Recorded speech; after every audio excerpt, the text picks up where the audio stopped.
Cholesterol കൂടുതലുണ്ടോ എന്നറിയുവാൻ വേണ്ടി lipid profile പലരും നോക്കാറുണ്ട്. അങ്ങനെ നോക്കുമ്പോൾ പലരുടെയും ട്രൈഗ്ലിസറൈഡ് വളരെയധികം കൂടിയിരിക്കുന്നു.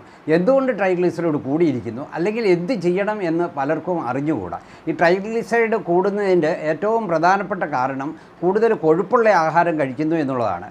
അതുപോലെ തന്നെ കൂടുതൽ മധുരവും അതുപോലെ തന്നെ കൂടുതൽ പ്രോട്ടീനോ കൊഴുപ്പോ ഒക്കെ കഴിച്ചു കഴിയുമ്പോൾ ശരീരം അത് ഉപയോഗിച്ച് മിച്ചം വരുന്ന കാലറികൾ കൊഴുപ്പായിട്ടാണ് നമ്മുടെ ശരീരത്തിൽ സൂക്ഷിക്കുന്നത്. അതായത് ട്രൈഗ്ലിസറൈഡായിട്ടാണ് ശരീരത്തിൽ സൂക്ഷിക്കുന്നത്. അപ്പോൾ ആ രണ്ട് സന്ദർഭങ്ങളിലും ട്രൈഗ്ലിസറൈഡിൻ്റെ അളവ് കൂടിയിരിക്കും. അതുപോലെ തന്നെ ആൽക്കഹോൾ കൂടുതലായിട്ട് കഴിക്കുന്നവർക്കും ട്രൈഗ്ലിസറൈഡ് കൂടിയിരിക്കും.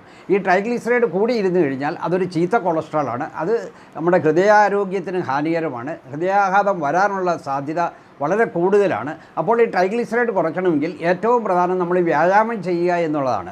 ഡെയിലി ഒരു ദിവസം 1 മണിക്കൂർ നമ്മൾ വ്യായാമം ചെയ്യുകയാണെങ്കിൽ നമുക്ക് ട്രൈഗ്ലിസറൈഡിൻ്റെ അളവ് കുറയ്ക്കാം.